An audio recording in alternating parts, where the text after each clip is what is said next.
Bueno, a manera de recordatorio, la sesión pasada estuvimos trabajando con este diseño de dos factores de estudio, la cantidad de cajas y la distancia recorrida por el repartidor, y creíamos que estos dos factores afectaban el tiempo de entrega de los productos. La sesión del jueves pasado nos enfocamos mucho en hacer el análisis de los estimadores de mínimos cuadrados utilizando un análisis matricial, ¿no? Y para eso nos apoyamos en el MATLAB para poder realizar las operaciones matriciales de una forma mucho más rápida. También comentamos como resumen al final de la clase pasada, que esta forma matricial de obtener los estimadores beta J o la estimación de los coeficientes beta J también se pudiera utilizar para los modelos de regresión lineal simple. Lo que va a cambiar entonces nada más es la forma en la que presentamos la matriz X. Recuerden que esta matriz X tiene como primera columna, ¿sí?, puros unos. La segunda columna corresponde a los valores asignados a la variable X1, la tercera a la variable X2 y así sucesivamente. Si fuera un modelo de regresión lineal simple, solamente tendríamos una matriz de dos columnas. Una columna de puros unos y una columna relacionada a la variable X. Entonces, es posible entonces hacer el análisis de forma matricial, tanto para regresión lineal simple como para múltiple. Y cuando hablamos de hacer el análisis, me refiero a todo el análisis completo.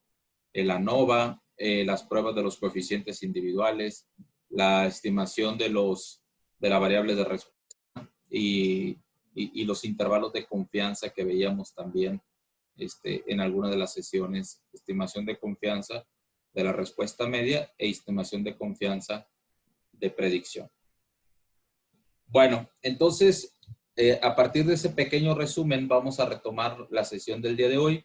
Hicimos nuestro análisis con el MATLAB, estas operaciones matriciales de este ejercicio, en donde teníamos un modelo de regresión lineal múltiple con dos factores.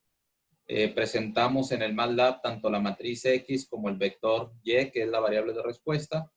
Hicimos los cálculos correspondientes y llegamos a la estimación de los coeficientes beta J, que podemos ver aquí en la pantalla.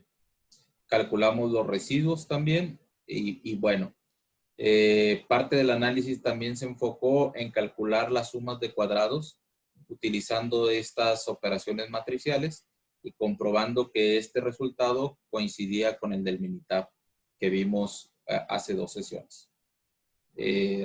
Presentamos el valor de la ANOVA, vimos que con el valor del p-value se rechazaba la hipótesis nula, por la que al menos una variable independiente tiene un efecto significativo sobre la variable de respuesta.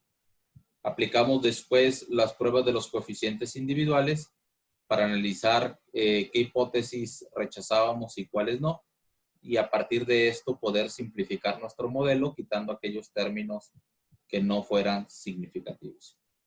Evaluamos que todos los p-values para los tres coeficientes sean menores a 0.05, por lo que se rechazó la hipótesis nula para las tres pruebas de los tres coeficientes individuales.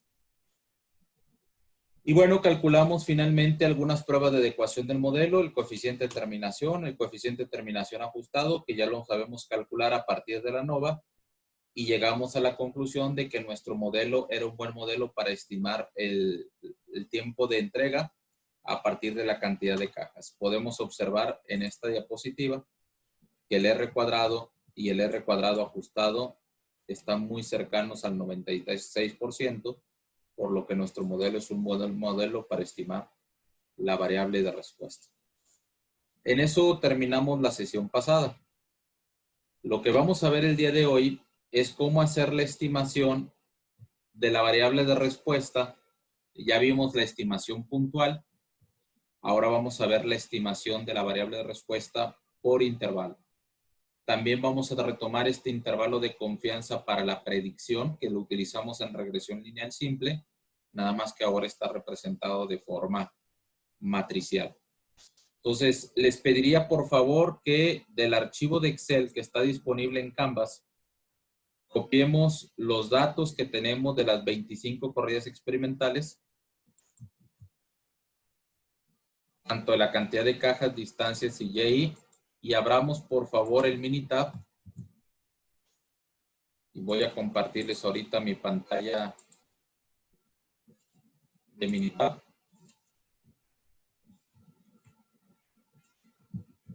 Y vamos a presentar los datos y a nombrar las columnas 1 como caja, la columna 2 como distancia y la columna 3 como tiempo. ¿Sí me están siguiendo, muchachos? Sí, profe. Sí, profesor. Bien. Ok. Bueno, una vez que ya tenemos ahí nuestros datos capturados, ya hemos visto cómo analizar estos datos en regresión lineal. Me voy al botón de estadísticas, botón de regresión, nuevamente regresión y ajustar modelo de regresión. Presentamos la variable de respuesta tiempo, la variable de respuesta cantidad de cajas y distancia. Las presentamos como variables de tipo continuas. Una variable categórica pudiera ser, por ejemplo, el factor género. ¿Es hombre o mujer la persona que estamos analizando, ¿no? O que está participando en el análisis? Entonces esa sería una variable de tipo categórica. Ahorita tenemos variables de tipo continuas. Bien, vamos a incluir en nuestro modelo cajas y distancia. Y vamos a pedirle que que de gráficas nos genere las 4 gráficas de residuos en uno, como lo hemos estado viendo en casos anteriores.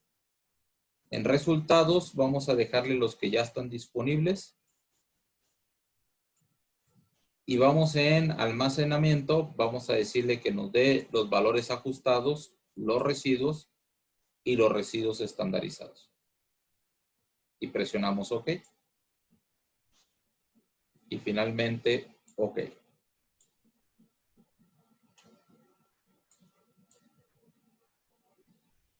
¿Hasta aquí vamos bien? Sí, profe. Bueno, entonces tenemos como parte del análisis el modelo de regresión que ya estuvimos analizando en sesiones pasadas y que concluimos que es un modelo para estimar el tiempo de entrega. Si nosotros queremos hacer una estimación puntual del tiempo de entrega, lo único que tendríamos que hacer pues es sustituir en la variable cajas y en la variable distancia la cantidad de cajas que nosotros queremos. Por ejemplo, 7 cajas, lo sustituimos el valor aquí en el modelo, y la distancia 560 pies lo sustituimos en nuestro modelo de regresión. Al sustituirlo, el resultado que vamos a tener como valor estimado de manera puntual, pues es el tiempo. Entonces, el tiempo de 21.7081 minutos sería el tiempo de entrega del producto, considerando que el repartidor lleva 7 cajas y recorre una distancia de 560 pies. Esto, como ya lo hemos visto, es una estimación de tipo puntual.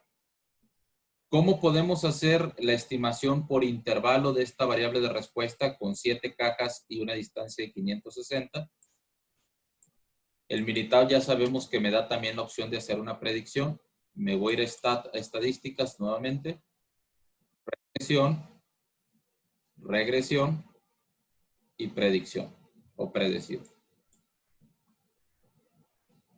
Y como queremos estimar de manera puntual y por intervalo el tiempo que se tarda en repartir el producto con 7 cajas y recorriendo una distancia de 560 pies, que es nuestra primera corrida experimental, le voy a poner OK. Y podemos ver el resultado. Un estimado de 21.7081, estimación puntual, que coincide con la que teníamos aquí en la columna número 4. Y también tenemos la estimación por intervalo de esta variable de respuesta. Es una estimación para la respuesta media.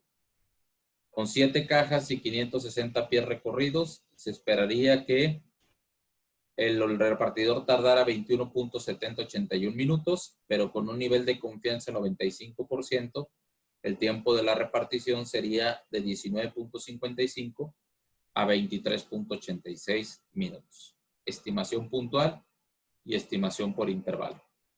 Entonces vamos a analizar esta estimación por intervalo a partir de las operaciones matriciales que podemos hacer en el MATLAB. Voy a dejar de compartir ahorita mi pantalla de Minitab y regresaré a compartirles la presentación. Esta presentación, por cierto, la actualicé para nuestra clase el día de hoy con un material extra. Por favor, si lo pueden descargar nuevamente, sería conveniente para tener el material actualizado.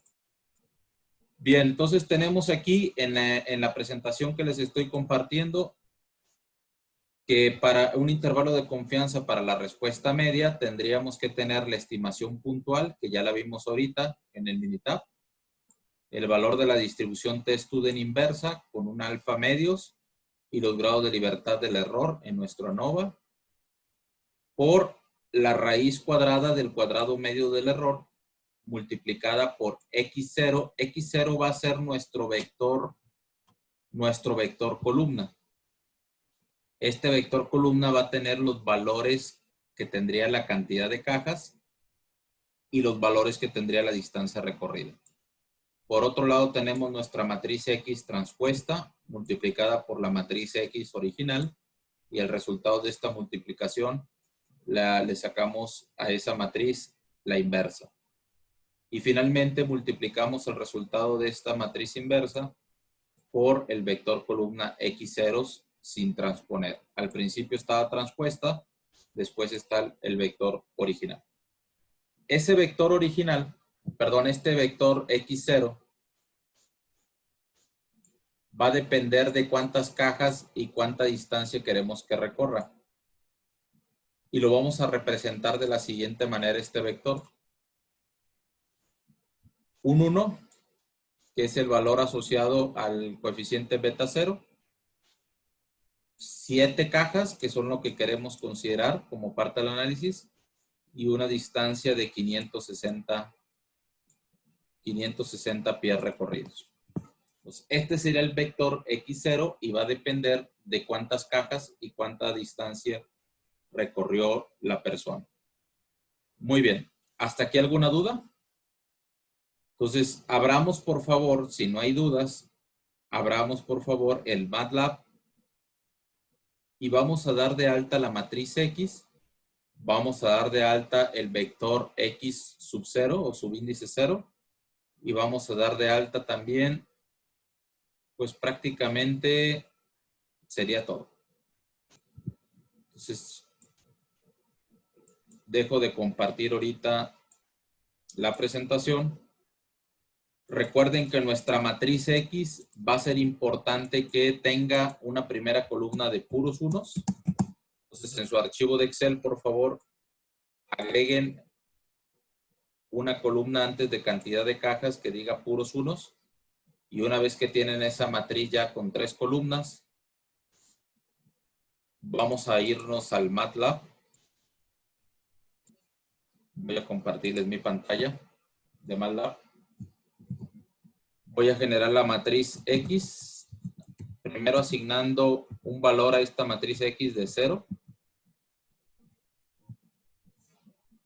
Y a esto que va a ser mi matriz X, vamos a darle ahorita los valores correspondientes, dándole doble clic acá en el Workspace y haciendo un copy-paste de los valores que traemos del Excel. Esto lo hicimos la sesión pasada, si recuerdan. ¿Vamos bien o quieren que me espere unos segundos? Espere tantito, profe. Ok.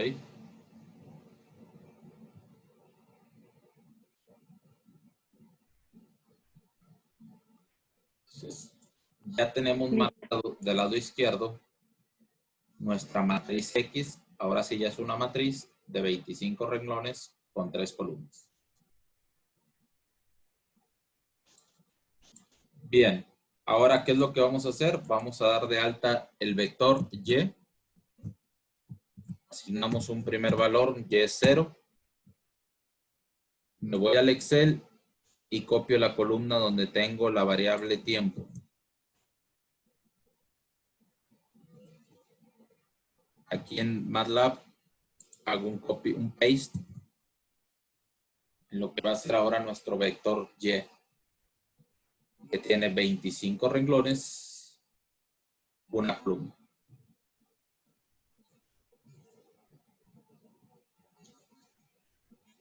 Ahora, ¿qué vamos a agregar? Vamos a agregar lo que va a ser nuestro vector, le voy a llamar X0. Vamos a asignar ahorita los valores de este vector. Aquí serían una columna, 3 renglones. El primer renglón sería de un 1, punto y coma, 7, punto y coma, y 560, y cierro el corchete.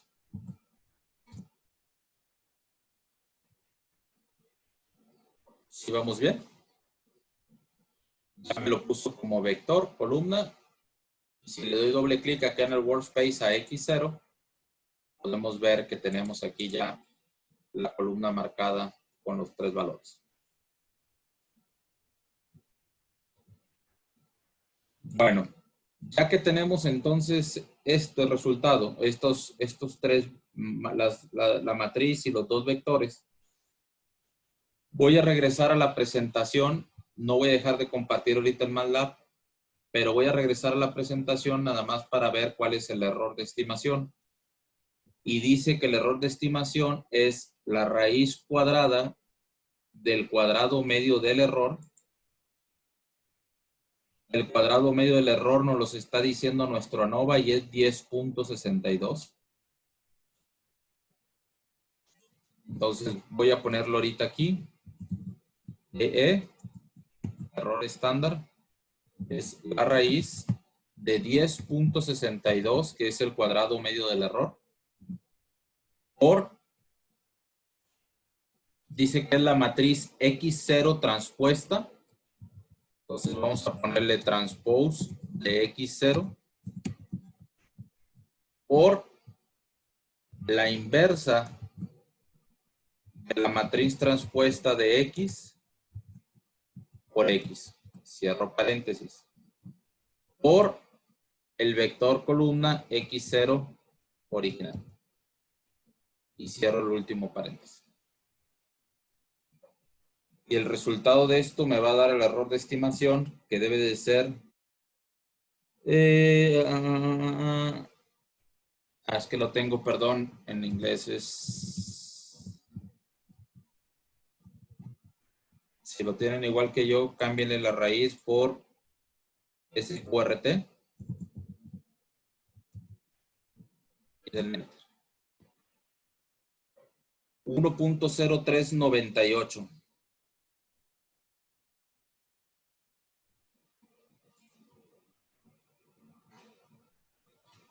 Si les dio lo mismo, muchachos, si le ponen format espacio long, le dan enter y luego le vuelven a dar y enter, ya sabemos que esa función de format long lo que nos permite es meter más decimales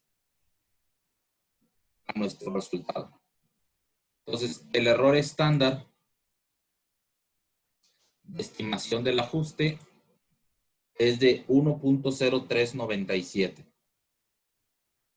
Si comparamos ese resultado con el que nos dio el Minitab, voy a regresar al Minitab cuando hicimos la predicción.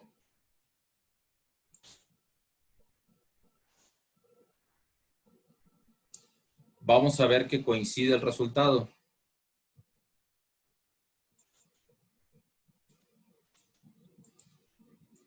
A ver, permítanme un segundo, por favor. Minitab. Entonces, el error estándar de estimación del ajuste o el error estándar del ajuste coincide con este 1.03998. ¿Sí les dio el mismo resultado a ustedes, muchachos? Sí, profe. Muy bien. Entonces, vamos a copiar del Minitab ese valor. 1.03, no, perdón, del MATLAB, 1.039776. Lo voy a copiar con todos los decimales. Control C. Me voy a ir a una hoja de Excel.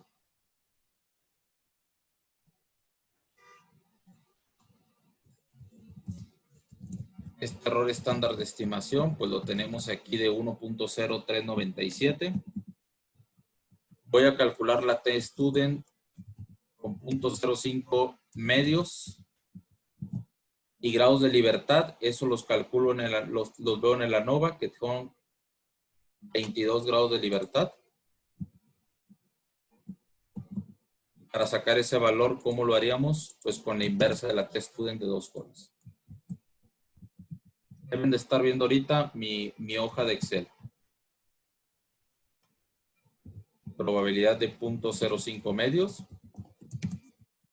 Grados de libertad 22.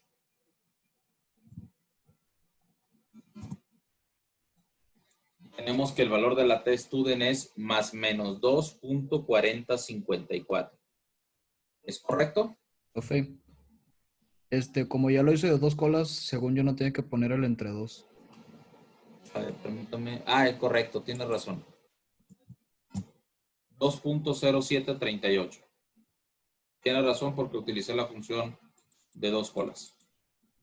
Bien, y luego la estimación de Y, le voy a llamar Y0. Estimación puntual. Lo voy a poner entre paréntesis, es puntual esta estimación.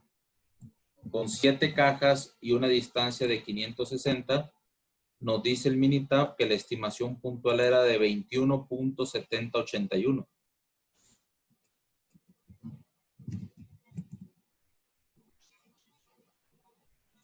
Ahora sí. El límite inferior del intervalo sería 21.7081 menos, abro paréntesis, el valor de la T-Student de 2 colas por el error de estimación del ajuste de 1.03. Y me da 19.55 como límite inferior del intervalo.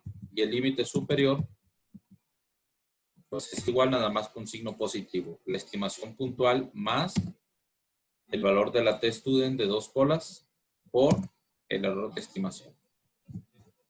Y da 23.86.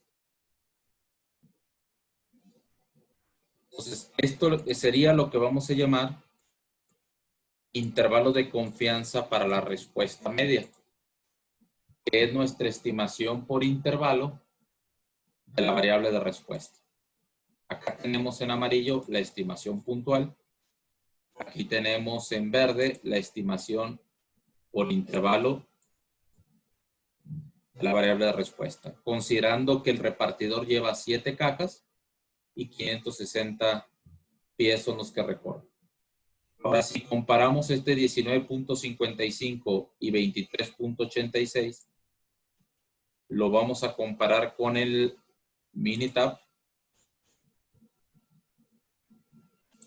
Y pues es el valor que vemos aquí marcado, ¿no?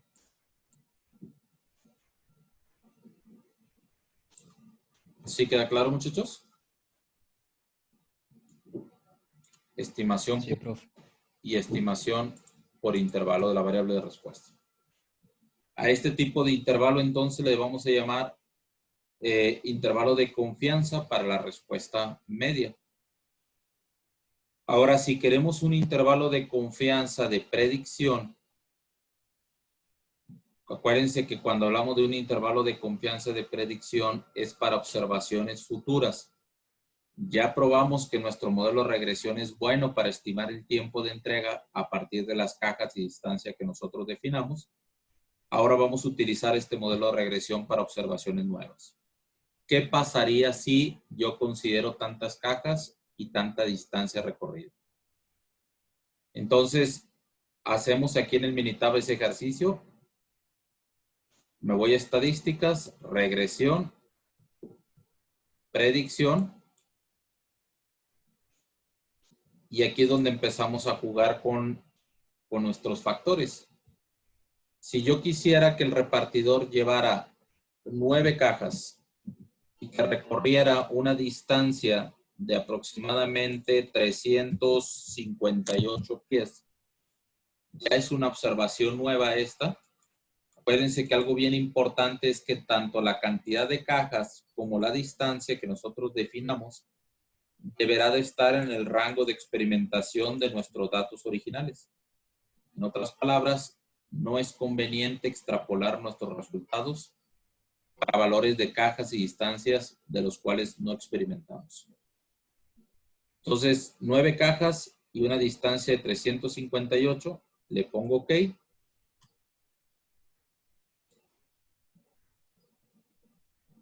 Y ya lo podemos ver aquí el resultado. Para 9 cajas y 358 pies recorridos, se esperaría una estimación puntual de 22.0342 minutos.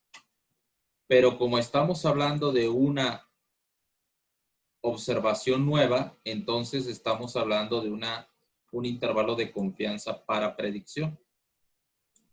Entonces, con 9 cajas y 358 pies recorridos, esperaríamos que tardara el repartidor 22.03 minutos, pero con un nivel de confianza 95%, el tiempo de repartir sería entre 15.12 y 28.94. Entonces, voy a compartirles nuevamente mi presentación de PowerPoint. El intervalo de confianza de predicción del que estamos hablando ahorita hace un momento en el Minitab es el que podemos observar aquí en la pantalla. Observen por un lado que tenemos la estimación puntual, tenemos el valor de la T-Student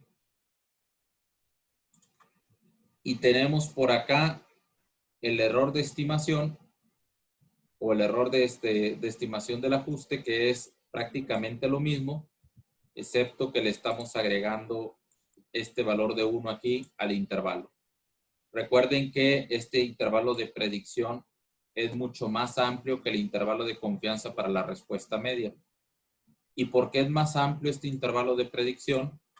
Porque estamos considerando el error del modelo de regresión, pero también el error asociado a la observación nueva. Por esta razón, tenemos entonces un intervalo de predicción que siempre va a ser mayor o más amplio que un intervalo para la respuesta media, por la presencia del error de nuestro modelo de regresión, pero también por la presencia del error, ¿sí?, inherente a la observación nueva.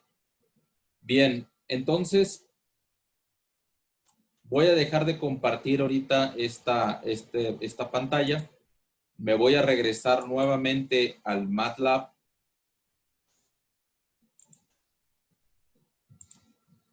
¿Y qué tenemos que modificar aquí en el MATLAB? ¿Qué es lo que deberían de estar viendo ahorita ustedes? Voy a modificar el vector X0, porque ahora ya no son 7 cajas y 560 pies. Voy a ponerle 1, punto y coma. Ahora estamos hablando que en nuestro ejercicio queremos 9 cajas y 358 pies. Entonces, 1, punto y coma, 9, punto y coma, 358. Y cierro el corchete. Entonces, al asignar estos valores al mismo vector, se reajustan los valores que teníamos originalmente de 7 y 560. ¿Es necesario cambiar el valor de la matriz, los valores de la matriz X? No, porque siguen siendo la misma matriz que estamos estudiando. Igual el vector columna Y, que no lo estamos necesitando para esta estimación por intervalo. Ahora vamos a calcular el valor del error, del error de estimación. Si yo le pongo aquí en mi computadora las flechas hacia arriba, va a aparecer aquí todas las funciones que he utilizado aquí en el MATLAB. No es necesario escribir nuevamente porque aquí aparece la que teníamos. E es igual a la raíz cuadrada de 10.62. Le doy clic. Perdón, aquí.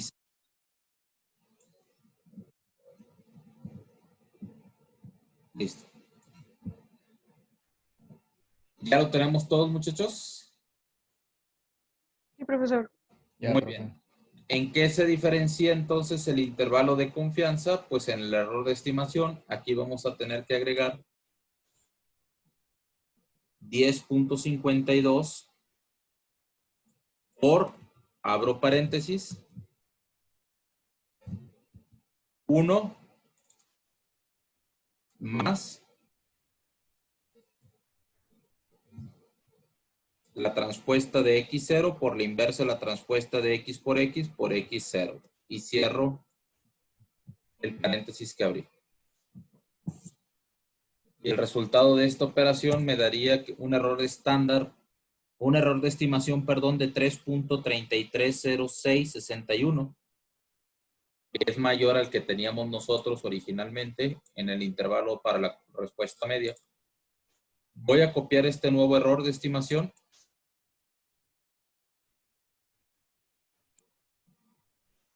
Y lo voy a pegar en el archivo de Excel que utilizamos hace un momento. El error de estimación ahora va a ser 3.33. El valor de la testudent sigue siendo 2.07 porque depende de los grados de libertad del error, que esos no cambiaron.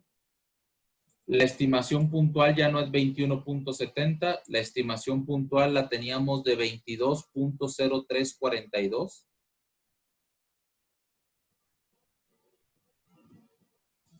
$22.0342, que es considerando ya 9 cajas y una distancia de 358.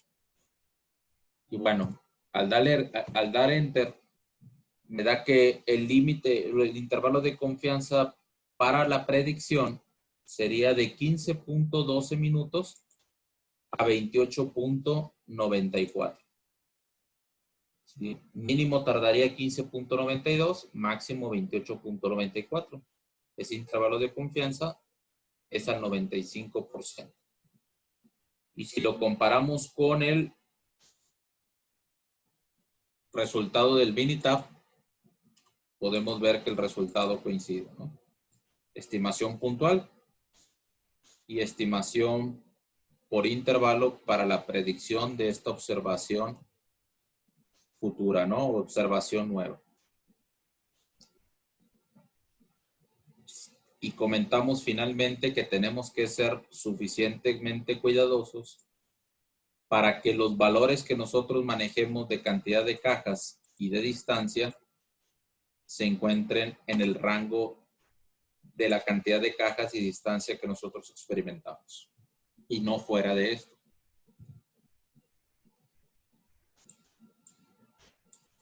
Hasta aquí vamos bien, muchachos. ¿Alguna pregunta? Voy a hacer una pequeña pausa por si alguno de ustedes tiene alguna duda, alguna pregunta que quieran que se aclare. Por ahora no, profe. Muy bien. No. Ok. Bien, entonces intervalo de confianza para la respuesta media e intervalo de confianza para la predicción, considerando observaciones futuras. Bueno, lo que hice aquí fue analizar los supuestos del modelo. En el Minitab le pedimos, ahí deben de tener en una columna, que es la columna número 5 de su Minitab. Tenemos los residuos. ¿Cómo calculamos los residuos? Pues como lo hemos estado calculando en todos los diseños experimentales. Calculamos ese residuo calculando la diferencia entre el valor ajustado, entre el valor de la variable de respuesta original, que fue tiempo, menos el valor ajustado. Y ese resultado me dará los 25 residuos. Y lo que estamos viendo aquí en la presentación, o lo que vamos a ver ahorita en la presentación, pues es con el Minitab el análisis de los supuestos. Tenemos aquí las primeras dos gráficas, la gráfica de probabilidad normal, tenemos el histograma y se cumple aparentemente el supuesto de normalidad. Si ustedes hicieran la prueba de Anderson-Darling de esos 25 residuos, se van a dar cuenta, ya la hice yo, que el valor P de la prueba Anderson-Darling es mayor al valor alfa. Entonces, sí se está cumpliendo el supuesto de normalidad.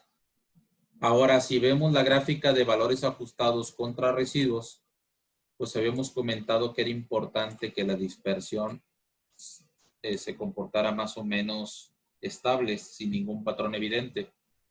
Aquí nada más habrá que tener cuidado que aparentemente está en la presencia de estos dos datos que pudieran ser datos atípicos. Estos datos atípicos habrá que analizarlos observando los residuos estandarizados para ver si se encuentran muy alejados del comportamiento del resto. Porque si quitamos estos, aparentemente el resto de los residuos sí se comporta más o menos de una forma más estable, pero estos sí se alejan un poco más del comportamiento del resto. Ahora, ¿cómo que llegamos a esta gráfica? Lo hemos hecho varias veces en el Minitab, pero vamos haciéndolo rápido. Me voy al botón de Stat. Deben de estar viendo ahorita mi pantalla del Minitab. Sí, profe. Botón de Stat. Regresión. Perdón, Basic Statistics. No, disculpen. Regresión. Regresión. Ajuste un modelo de regresión. En el botón de gráficas activamos 4 en 1, que ya lo habíamos hecho. Y por aquí tenemos nuestros residuos graficados. Si yo me pongo sobre este valor, pongo mi cursor sobre este valor, me dice que es la fila número 9, la que aparentemente el residuo está más alejado del resto. Y aquí tenemos también la corrida experimental número 22. La 9 y la 22 son las que aparentemente están alejadas. Ahora observen aquí en el diagnóstico que nos dio el Minitab de observaciones raras o inusuales. Está considerando la observación número 9 y la 22 como corridas experimentales que se alejan del comportamiento del resto. Chequen aquí esta presencia de este residuo estandarizado de 3.21, que incluso le pone una R porque es un residuo que lo considera bastante grande, arriba de 3 o más o menos 3. Entonces valdría la pena explorar qué pasó en esa corrida experimental número 9 que nos generó un resultado bastante alejado si lo comparamos con el resto. Aquí lo más probable es que una vez que investigamos que sí pasó algo raro, lo recomendable aquí sería eliminar esa corrida experimental y volver a hacer el análisis completamente para redefinir nuestro modelo estadístico. Esto por la presencia de este que aparentemente sí es un residuo atípico en nuestro modelo. Bueno, ¿qué más podemos ver aquí? Aparentemente aquí hay un comportamiento también bastante estable de las órdenes de corrida contra los residuos. Quizá lo que habría que nada más preguntarnos un poquito aquí o preocuparnos sería que las últimas corridas experimentales se encuentran por abajo del valor de 0 y hay una corrida bastante larga. Mientras que en las de antes tenemos varias lecturas que están por arriba del valor de 0 y pues, bueno, pues esa presencia de estos datos pudiera también hacernos pensar si se cumple o no el supuesto de independencia. Lo recomendable aquí sería hacer la prueba de Durbin-Watson para ver la presencia de algún tipo de correlación.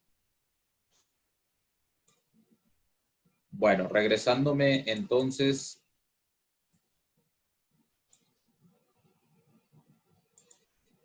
a la presentación. Aparentemente, quitando esta corrida experimental que está bastante alejada, los supuestos de adecuación del modelo se cumplen. Y bueno, vamos a entrar a la última parte de la explicación. Ya tenemos un modelo que aparentemente es bueno para estimar el tiempo de entrega de los productos. Ya hicimos las pruebas correspondientes a los supuestos del modelo. Ya calculamos los índices de adecuación del modelo y aparentemente todo está bien. Lo último que nos faltaría analizar en un modelo de regresión lineal múltiple sería lo que vamos a llamar la presencia de multicolinealidad. ¿Y qué significa que haya multicolinealidad? Que los factores independientes o las variables regresoras, que son variables independientes, estén correlacionadas entre sí. ¿Sí? Queremos ver si X1, que es la cantidad de cajas, y X2, que es la distancia, están correlacionadas entre sí o no. La presencia de correlación entre estas dos variables no nos conviene, ¿sí? Y a eso le vamos a llamar multicolinealidad. Entonces, ¿cómo podemos analizar la presencia de multicolinealidad o que estén correlacionadas nuestras variables regresoras o independientes? Uno de los indicadores que nos va a permitir analizar la presencia de multicolinealidad es lo que vamos a llamar el factor de inflación de la varianza. O también llamado, como viene aquí en la presentación, el Variance Inflation Factor, BIF. Y este valor de BIF, o este factor de inflación de la varianza, nos va a permitir analizar, dice, indica cuánto aumentó la varianza de un coeficiente a causa de las correlaciones entre las variables predictoras o independientes en nuestro modelo. Entonces, la presencia de correlación entre la cantidad de cajas y la distancia hará que este valor de factor de inflación de la varianza aumente. Ahora, si nosotros nos vamos al Minitab, vamos a observar ahí en los resultados que nos dio el Minitab la presencia de esta columna que dice BIF. Acuérdense que aquí del lado izquierdo, los valores que teníamos de T-Student, esta 2.3, 9.46, 3.98, nos servían para analizar los coeficientes individuales. Ya utilizamos esta información. Pero al final viene esta columna del factor de inflación de la varianza y dice que es de 3.12 entre la cantidad de cajas y la distancia. Esto nos está indicando que están correlacionadas estas dos variables, cantidad de cajas y distancia, sí o no. En la parte de arriba podemos observar una tabla que nos da algunos valores recomendados y una posible toma de decisión. Si el BIF o el FIF, o factor de inflación de la varianza, es igual a 1, pues no están nada correlacionadas esas dos variables, cantidad de cajas y distancia. Un valor entre 1 y 5, como es nuestro caso, nos está indicando que están moderadamente correlacionadas y no pasaría nada si dejamos las dos variables en nuestro modelo. Pero valores de BIF o FIF mayores a 5 nos indicarían que esas dos variables están muy correlacionadas entre sí. ¿Y qué significa eso? Que si nosotros hacemos una gráfica de dispersión entre la cantidad de cajas y la distancia, observaríamos algo como lo que tenemos aquí. Observen que en la parte de abajo, tengo en esta gráfica que tengo en este cuadrante, tengo en la parte del eje X la cantidad de cajas, de 0 cajas a 30 cajas. Y en el eje Y tengo lo que son la distancia recorrida de 0 pies hasta 1600 pies. Ya vimos que esta presencia de estos datos pudieran ser datos que valdría la pena considerarlos como atípicos y eliminarlos. Pero observen cómo se comporta la relación o la correlación que hay entre la cantidad de cajas y la distancia. Aparentemente, por el valor del BIF, están moderadamente correlacionados. Y observen ustedes que hay la presencia más o menos de este tipo de relación, que dice que a medida de que la cantidad de cajas aumenta, ¿sí?, también la distancia tiende a aumentar. Entonces hay un efecto aquí, una correlación moderada entre esta cantidad de cajas y la distancia. Obviamente valores de BIF mucho mayores a 5, veríamos en esta gráfica una correlación todavía mucho más evidente, ¿no? Entonces tendremos que preocuparnos por este valor de BIF de 3.12 entre la cantidad de cajas y la distancia. La respuesta es no. Estamos, digamos, en un semáforo amarillo. Está moderadamente correlacionada la cantidad de cajas y la distancia, pero nada que preocuparnos. Si ese valor de BIF sí estuviera arriba de 5, entonces la recomendación es trabajar con alguna de las dos variables nada más, porque como existe una correlación muy fuerte entre las dos, ¿sí? A medida de que la variable x1 aumenta, la distancia también aumenta significativamente, pues entonces con una sola variable que analicemos de las dos es suficiente para que podamos de alguna manera entender el comportamiento de las dos. Entonces, si la correlación es muy fuerte entre dos variables, la recomendación es trabajar solamente con una de ellas, porque al menos con una sola tendríamos explicada también la otra variable. Aquí no hay de qué preocuparnos, entonces vamos a trabajar con las dos variables independientes.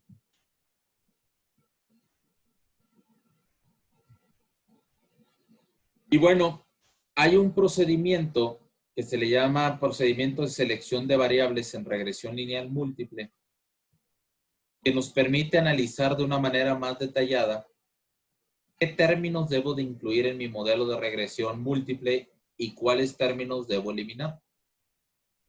Si recuerdan, estamos trabajando con un modelo de regresión lineal múltiple que tiene estos términos. El primer término es el asociado al coeficiente beta 0. El segundo término es el asociado al coeficiente beta 1 con la variable x1. Y el tercer término es el de beta 2 asociado al término o a la variable x2. Nosotros estuvimos analizando para decidir si incluíamos los tres términos o no en el modelo. Hicimos las pruebas de los coeficientes individuales beta j. ¿Sí? Hicimos un planteamiento de hipótesis para beta 0, para beta 1 y para beta 2. Y dice el autor del libro de texto, el procedimiento para probar la significancia de un coeficiente individual en el modelo no es completamente decisivo debido a que en ocasiones las estimaciones de los parámetros beta j no son independientes entre sí. Entonces, lo que nos está indicando aquí es que, además de haber hecho las pruebas de los coeficientes individuales, valdría la pena hacer un análisis complementario para decidir si incluimos o no estos tres términos en el modelo o solamente alguno de ellos. Eso es lo que queremos contestar con este análisis que vamos a hacer, aparte del que ya hicimos de los coeficientes individuales beta j. ¿En qué consiste ese análisis alternativo a las pruebas individuales de los coeficientes beta j? Consiste en lo siguiente. Dice aquí, la prueba T, que si se acuerdan esta prueba la utilizábamos para los análisis de los coeficientes individuales beta j. Dice, la prueba T sobre la significancia de los términos del modelo combinada con los coeficientes de determinación y un error cuadrático, que es la raíz cuadrada del cuadrado medio del error, puede ser de utilidad para tener un modelo más depurado, en el cual la mayoría de los términos ayuden a explicar la variable de respuesta. Cuando estamos trabajando con un modelo de pocos términos, como es en nuestro ejemplo, que solamente tiene dos variables independientes o regresoras, para depurar el modelo, el método alternativo a las pruebas de coeficientes individuales beta j sería el siguiente.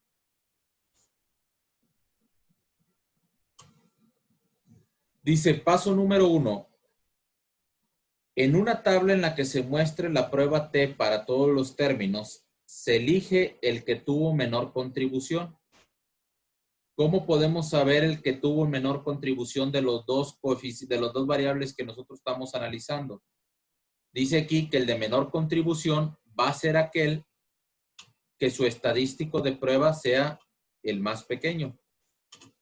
Aquí del lado izquierdo podemos ver cuando incluimos los términos asociados a la cantidad de cajas y a la distancia, observamos los valores del estadístico de prueba para cajas y distancia. Y me dice aquí, para hacer este procedimiento y seleccionar qué variables debemos de incluir en nuestro modelo, considerando primero todos los términos en el modelo, revisar aquel que tenga el valor de la test student más pequeño. Perdón, el valor del estadístico de prueba más pequeño, que en este caso es el asociado a la distancia. Revisar con todos los términos, con los términos en donde se incluyen cajas y distancia, cuál es el R cuadrada y el R cuadrado ajustado. Observen que con todos los términos, el R cuadrado ajustado es 95.59. Pero ya vimos que la distancia es el término que menor contribuye al tiempo recorrido. ¿Qué es lo que estoy haciendo del lado derecho y qué es parte del procedimiento?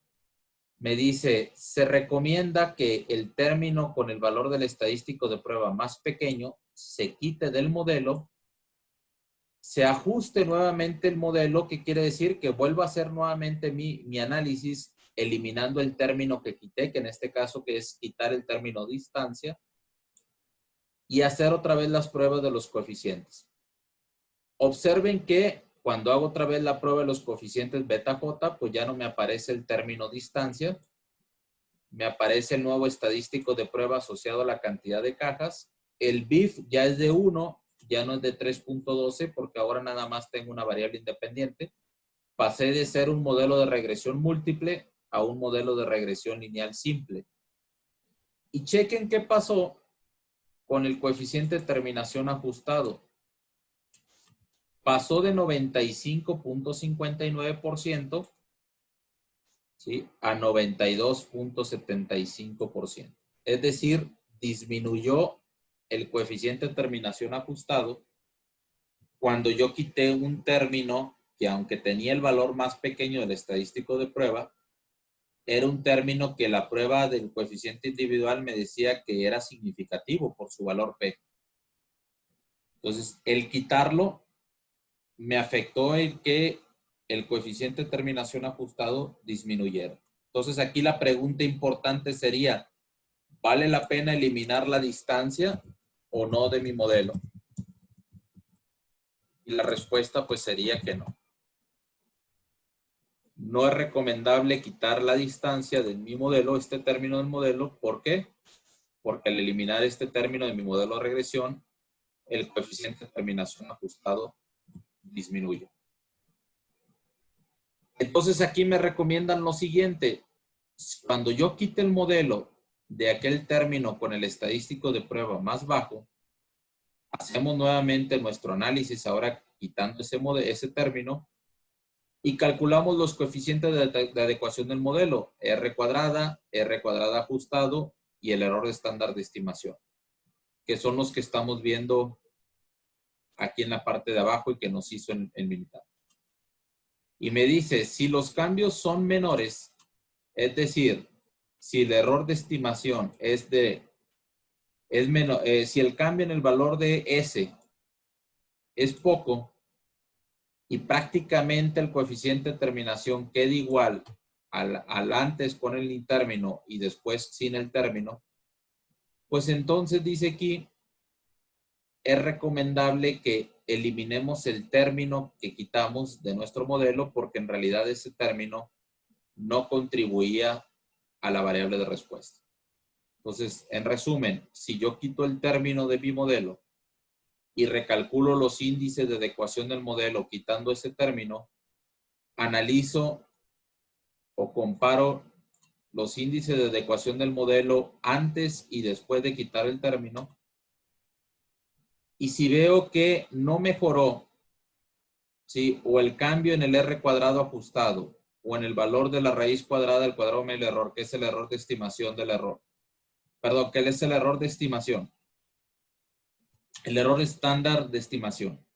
Y veo que no hay un cambio significativo, entonces sería recomendable eliminar ese término del modelo porque ya probamos que no representó un cambio significativo en el índice de adecuación del modelo. O sea, ese término realmente no está afectando a la variable de respuesta. Aquí, al quitar el término, el coeficiente de terminación ajustado empeoró. Y eso tenía sentido porque ya habíamos visto en la prueba del coeficiente individual beta J, ¿sí?, que ese término asociado a la distancia, pues sí debería de incluirse. Y al quitarlo, la calidad del modelo bajó. ¿Sí queda claro esto, muchachos? Sí, profe. Ahora, este procedimiento de hacerlo de manera manual, ¿sí?, el de ir quitando, aquí quitamos en el paso 1 el término ¿sí? Que tiene el estadístico de prueba más pequeño. Calculamos nuevamente los índices de ecuación del modelo quitando ese término. ¿Y qué pasaría en el paso número 2? En el paso número 2 tendríamos que, quitando el término ese que ya eliminamos, dice al modelo ajustado sin el término eliminado en el paso 1, se le aplica el paso anterior y este proceso continúa hasta que solamente quedan en el modelo términos significativos. ¿Qué significa eso? Teníamos actualmente un modelo con dos términos, un término asociado a la variable x1 y uno a la variable x2. En el primer paso, pudiera ser, no fue nuestro caso en el ejercicio, pero pudiera ser que en nuestro primer paso, digamos que el término asociado a la variable x2 no fue significativo y por lo tanto decidimos eliminarlo. ¿Qué es lo que pasa con nuestro modelo? Pasa de ser un modelo de regresión lineal múltiple a un modelo de regresión lineal simple.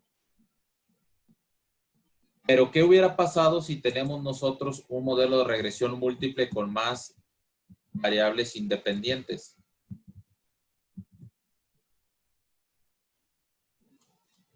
Un modelo de regresión múltiple con dos variables independientes. ¿Qué tendríamos que hacer en el paso número 1? De los 4 variables, identificar en la prueba de los coeficientes individuales el valor del estadístico de prueba más pequeño. Vamos a suponer que fue este de x2. Eliminamos de nuestro modelo este término que tiene asociado a la variable x2. Ahora nuestro modelo se convierte en un modelo de regresión múltiple con 3 variables, x1, x3 y x4. Si decidimos convertirlo de 4 factores a 3 factores de estudio, es porque con estos 3 factores de estudio los índices de adecuación del modelo mejoraron significativamente. Ahora, ¿qué va a pasar en el paso número 2? Volvemos a repetir el procedimiento. Checamos en nuestro estadístico de prueba de las coeficientes individuales cuál es el de menor valor de los 3. Y probablemente el de menor valor fue el asociado a la variable x4. Entonces, en el paso siguiente, aquí calculamos el R cuadrada, el error de la desviación estándar del error, lo mismo acá. ¿Y qué va a pasar en el paso siguiente? Eliminamos el término x4 y nos quedamos con un modelo de regresión que tiene la variable x1 y x3. Analizamos este modelo ahora con dos variables independientes, calculamos los mismos indicadores, R cuadrada, el ajustado me refiero en todos, y la desviación estándar del error. ¿Qué esperaríamos nosotros? Estamos pasando de un modelo de 4 factores a un modelo primero de 3, que después le eliminamos un término y lo convertimos a un modelo de 2 factores o 2 variables independientes. Esperaríamos que en cada uno de estos pasos que estamos haciendo, estos indicadores de adecuación del modelo, pues mejorar. ¿Y qué podemos llegar? Podemos llegar a la conclusión de que de tener un modelo de regresión de 4 factores de estudio, el modelo que realmente explica mejor la variable de respuesta, al final fue de solamente 2 términos, ¿no? O 2 variables independientes o regresores. Entonces, a eso se refiere este paso de ir seleccionando aquellas variables que son significativas y ir haciendo este análisis paso a paso, eliminando en cada uno de estos pasos uno de los términos de mi modelo y viendo cómo se comportan estos indicadores de adecuación del modelo al ir eliminando estos términos, ¿no? Y quedarnos con aquel modelo de regresión que nos permita tener estos índices de adecuación del modelo en el mejor valor. Un R cuadrado ajustado alto y una desviación estándar del error baja. Este procedimiento, digamos, de ir paso por paso de manera manual, pues es recomendable cuando tenemos pocos términos en mi modelo, es decir, cuando estamos analizando pocas variables independientes. Pero, ¿qué pasa cuando analizamos un modelo de regresión con muchas variables independientes? Aquí ya no conviene hacerlo paso por paso de manera manual, porque tardaríamos mucho si es que tenemos 7 variables independientes en nuestro modelo de regresión. Lo que sugieren el autor del libro de texto y la literatura de este tema es trabajar con la selección de variables que le vamos a llamar por pasos. Y aquí se recomienda en esta selección de variable por paso 2 métodos diferentes o alternativos. La selección de pasos hacia adelante o forward y la selección de pasos hacia atrás o backward. Esto aplica solamente cuando tenemos muchas variables o términos en mi modelo. Y podemos aplicar entonces estas dos técnicas. Selección de variables por pasos hacia adelante y hacia atrás. Afortunadamente los software estadísticos ya tienen programado esta selección de variables por pasos de manera automática. Aquí en la pantalla del lado derecho pueden ver ustedes el botón de selección de variables por pasos. Si ustedes presionan este botón, les va a dar o les va a preguntar cuál de los dos pasos es el que quieres utilizar. Y ya puedo seleccionar cualquiera de los dos. ¿Cuál es la diferencia entre los dos métodos? Hacia adelante o ir eliminando términos hacia adelante o ir eliminándolos, incluyéndolos hacia atrás. Esta selección de variables hacia adelante o hacia atrás varía en lo siguiente. Si yo voy a trabajar con la técnica de selección de variables hacia adelante o forward, lo primero que tengo que hacer es comparar todos los posibles modelos de una sola variable y me quedo con el modelo de regresión que logre una mejor explicación de la variable de respuesta. ¿Esto qué significa? Que si yo tengo un modelo de regresión que inicialmente tiene, voy a ponerlo aquí como ejemplo nada más ilustrativo, B1, X1 hasta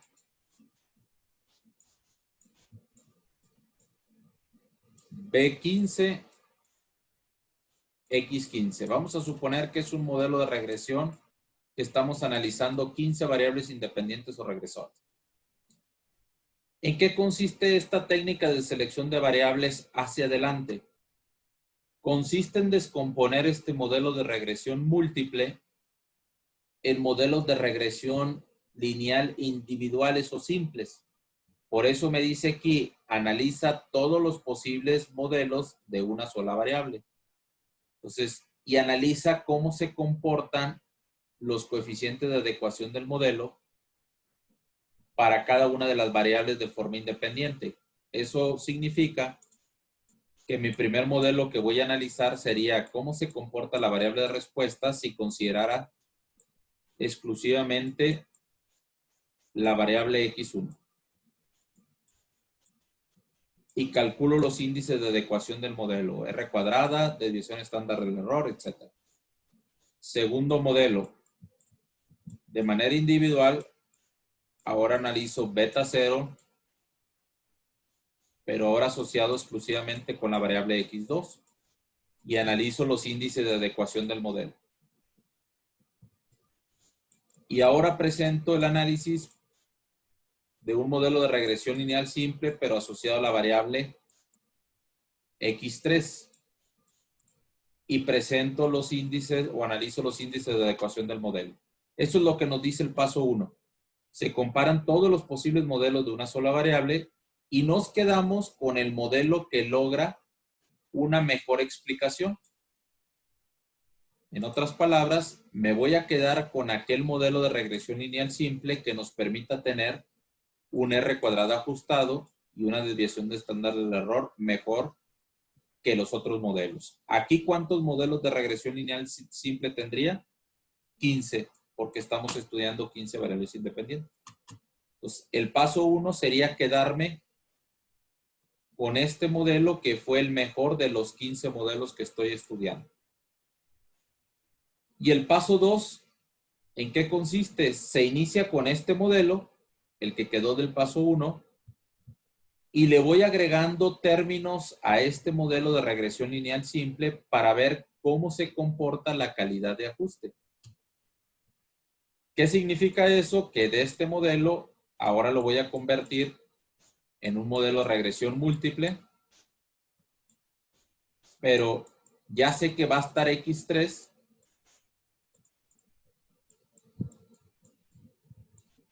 pero ahora le voy a agregar otro término y voy a empezar con beta 1, X1.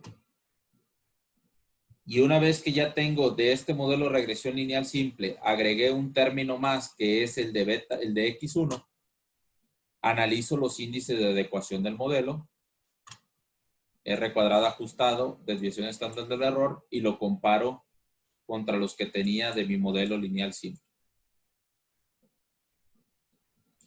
¿Mejoró o no mejoró? Si mejoró, ahora este sería el modelo que tomaría como referencia. Ahora, a este es solamente un modelo en donde ingresé aquí X1, pero también tendría que hacer el modelo de regresión múltiple con beta 3, X3, beta 2, X2 y probar los índices de adecuación. Y con beta 3, X3 y beta 4, X4 y probar los índices de adecuación. Y de todos estos modelos de regresión lineal múltiple de 2 factores, escogería el mejor de todas las combinaciones. Y ese sería con el que tomaría el análisis o continuaría el análisis en el siguiente paso. En el siguiente paso, ¿qué tendría que hacer? ¿Qué les suena, muchachos? Porque ya los veo muy callados. Ya estoy por terminar, ¿eh?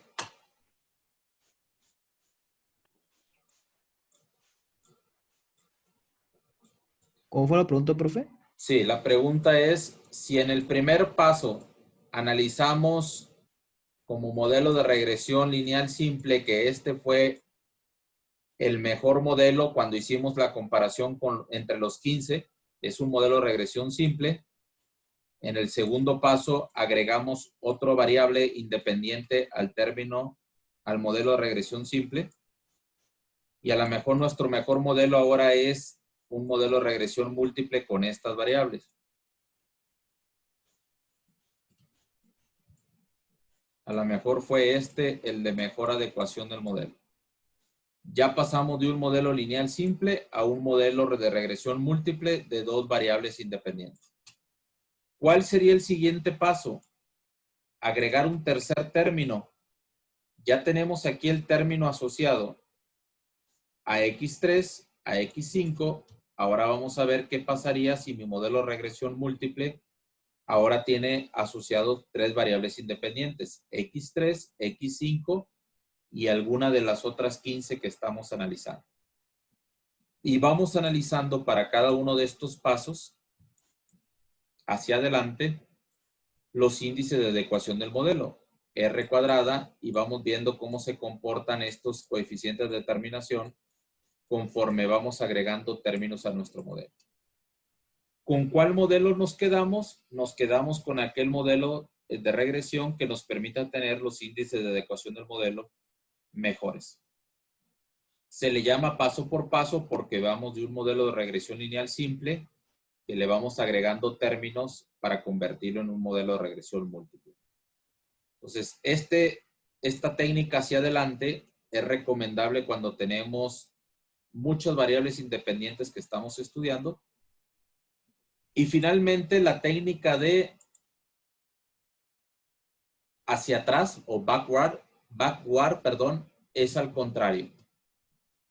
Empezamos con un modelo de regresión lineal múltiple que incluye todos los términos, o sea, los 15 factores que estamos estudiando.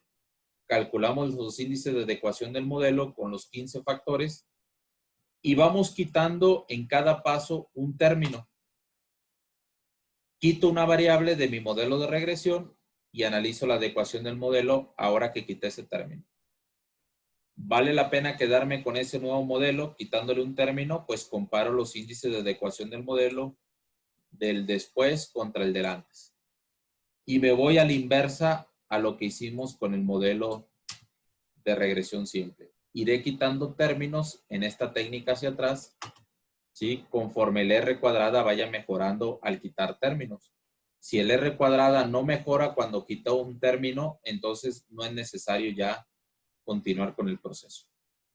Entonces, esta técnica hacia adelante o hacia atrás forma parte del procedimiento para ir seleccionando qué variables o qué términos debo de dejar en mi modelo y cuáles no. Y esto lo hace de manera automática el Minitab al seleccionar ahí en el botón que acabo de señalar hace ratito cuál de las dos técnicas quiero, hacia adelante o hacia atrás. Pero bueno, este tipo de análisis es recomendable cuando estamos analizando modelos de regresión con muchos términos. Y bueno, muchachos, pues prácticamente son las 2:23. Esta sería entonces la última diapositiva de la presentación y del tema de regresión múltiple. Y quiero nada más cerrar con lo siguiente, porque sé que prácticamente estamos sobre el tiempo. Número 1. Es importante que nos vayamos con la idea que este curso de diseño y análisis de experimentos es un curso que le vamos a llamar un curso de nivel intermedio. ¿Y por qué de nivel intermedio? Déjenme compartirles rápido la plataforma aquí de Canvas.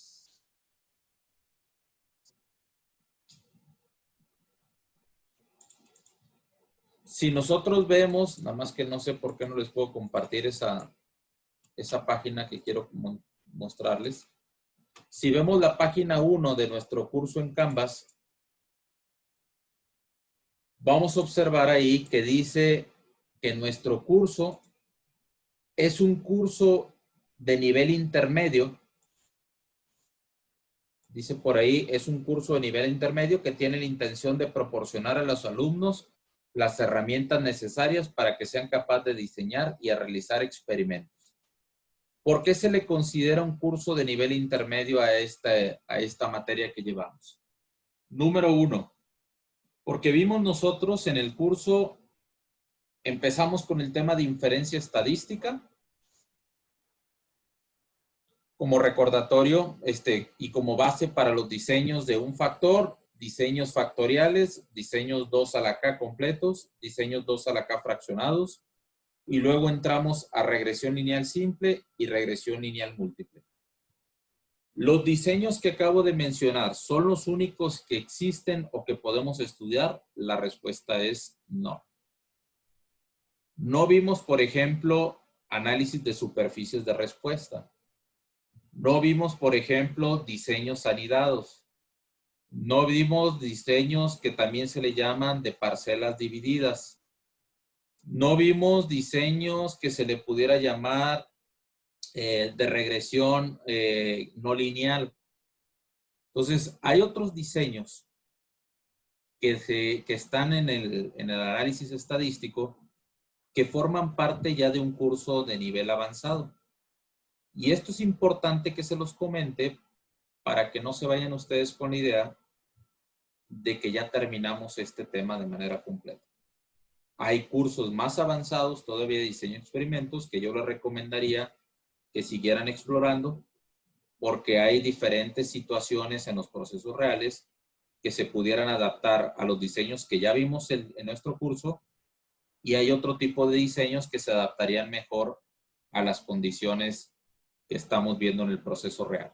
Entonces, mi invitación es a seguir involucrándose más en este tema, que todavía es posible revisar otros diseños y seguir estudiando, porque este tema es bastante interesante para tomar decisiones en un proceso real justificado estadísticamente en nuestro análisis. Entonces, pues de mi parte, muchachos, es todo en este curso. Espero que la información haya sido explicada de la mejor manera.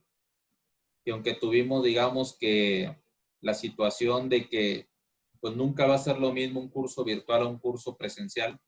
Pues esperamos que esta modalidad haya sido lo más parecida a habernos visto ahí en la Compuaula, y que lo más importante es que los temas hayan quedado claros, ¿no? Entonces, ¿qué me queda más que agradecerles? Y bueno, pues seguimos ahí en comunicación, en contacto. A los ingenieros industriales los veré más adelante, probablemente en otras materias. A los ingenieros mecánicos, ingenieros industriales, ingenieros en desarrollo sustentable, creo que sí se llama la materia, la carrera, perdón, pues ya no los podré ver, pero bueno, seguimos en contacto ahí por correo electrónico, y en lo que pueda ayudarles, estoy a sus órdenes. Muchas gracias a todos, jóvenes, y bueno, los pendientes sería nada más recordar que hay una tarea ya programada de regresión lineal. Esa se entrega a más tardar el próximo lunes 8, que es a la hora del examen. Son problemas de regresión lineal simple y múltiple. También va a estar disponible en un momento más la tarea del examen rápido de regresión múltiple. Ustedes ya hicieron el examen de regresión lineal simple, pues faltaría el de regresión múltiple, el examen rápido y la tarea. Y bueno, pues el trabajo final que también está pendiente para el día del examen final. Son esas entonces las 3 actividades pendientes de nuestro curso: examen rápido, la tarea de regresión y el trabajo final. Todos estos entregables para el próximo lunes 8 de junio a la 1 de la tarde. Muchas gracias, muchachos, a todos. Un gusto conocerlos. Me hubiera gustado conocerlos un poquito más de manera personal, pero bueno, ya tendremos la oportunidad en los próximos semestres, que las cosas se reactiven o se vuelvan a la normalidad, de vernos por ahí los pasillos y conocerlos mucho mejor. Gracias a todos, mucho éxito en su carrera profesional, en lo que les resta de estudios, y pues seguimos en contacto. Muchas gracias. Muchas gracias, profe. Sí. Muchas Hasta luego, gracias, jóvenes.